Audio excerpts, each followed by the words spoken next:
श्रीललितादेव्यै नमः। श्रीललितासहस्रनामस्तोत्रम् ध्यानम्। अरुणां करुणातरङ्गिताक्षी द्रुतपाशाङ्कुशपुष्पबाणचापाम् अणिमाधिविरावृतां मयूखैः अहमित्येव विभावये भवानी।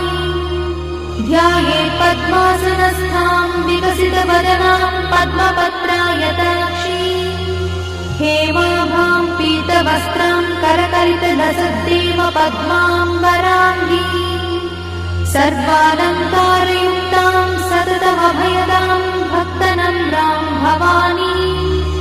श्रीविद्यां शान्तमूर्तिं सकलसुरनुतां सर्वसम्पत्प्रदात्री